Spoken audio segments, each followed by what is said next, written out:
life. You gotta start all over, Steve. No, we'll just start from here. The finials are in great shape.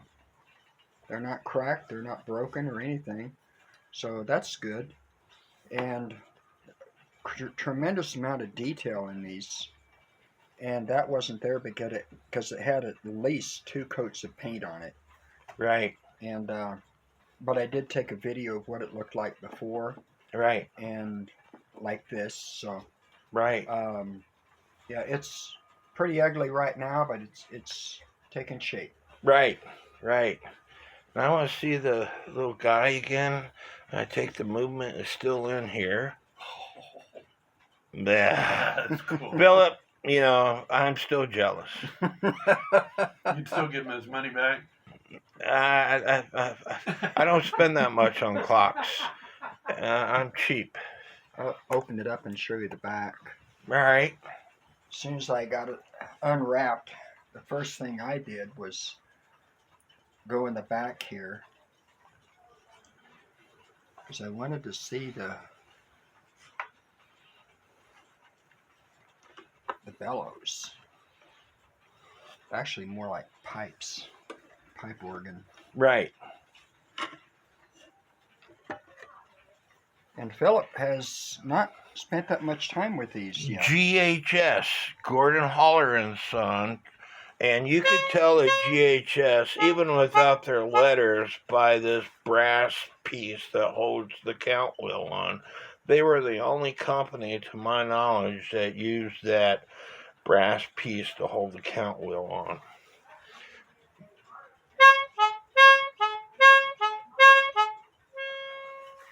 Woo! Philip, I'm still jealous.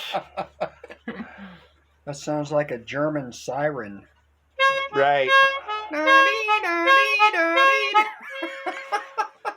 Now, it has this lever right here that makes this trumpet go twice. So this one goes once, and then this lever causes this trumpet to go twice. Because this lever still catches the pins that are on the great wheel, but this lever right here also catches the pins. And so when it's actually played, you got all the chains tight. Will you flip that up for me?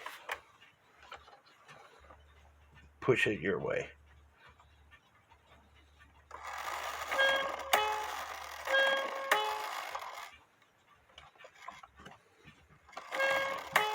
You let go now, Steve. But that's how it works. The leather bellows all right? Yeah. They've been replaced, haven't they? I think so. Probably about the same time that... That leather's just in too good a condition. Yeah. Yeah, for something this old. Pretty clean, too. Yeah, yeah. And look at the difference in the backside. That's probably all original. Wow. Original finish where they put a black paint on it. It's kind of dusty. Was it a black paint that they put on? Well, yeah. On top? Well, no, it was on. See, all the trim in here was black, original. Got it. Yeah. And then they repainted it with looks like enamel, and yeah, it had a pretty big buildup of enamel on it. This clock is gonna look immaculate when Steve's done with it. I love it, and I'm gonna love it even more once he gets all the carving sorted out.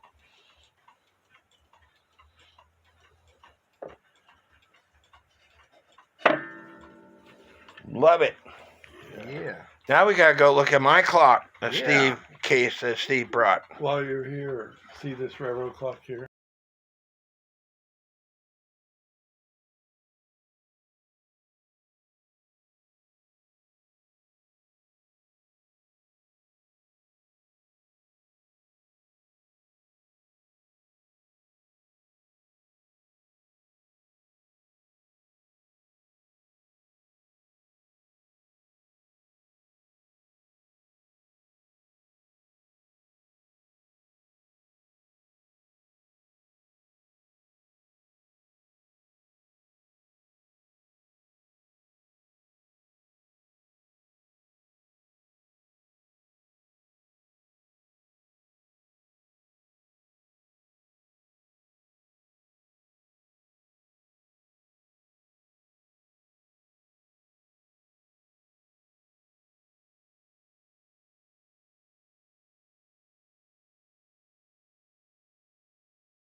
First of all, my clock did not have a topper, so he carved this thing.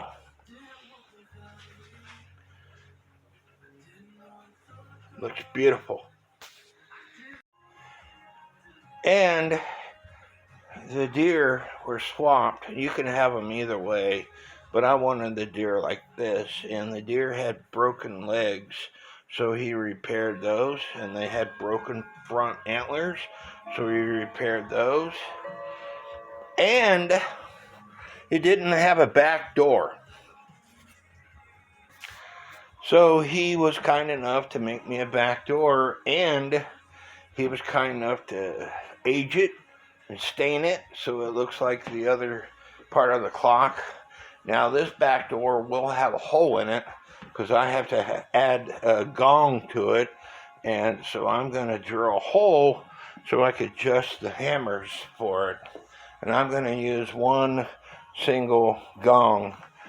I have a Herbert cuckoo quail clock that uses one single gong. The antique clocks use two gongs. They're more of a pain to adjust than one single gong, so I'm going to use one single gong. And just like my Alexander Fleet clock, he made me a set of antlers for this clock that were appropriate to this clock. And this, he uses hickory to make the antlers. That way it's durable and won't break as easily.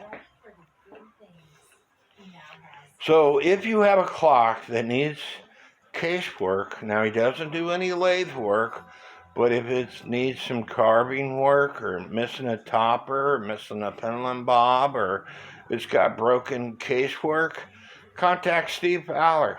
You can find him on Facebook, and I will leave a picture of what his current Facebook profile picture is. And ever since I've known Steve, he has never changed his picture, where I change up my picture every once in a while. You can contact him through me, and I can send you a message, a group message. You can contact him by joining the two groups that I'm the admin for, because he's in both groups. So contact Steve. The man is very talented. Like I said, it's a God-given talent, and I wish I had just a part of the talent that he's got. Give me a thumbs up, leave me some comments. May God bless each and every one of you. And don't forget to subscribe to my channel because it's free.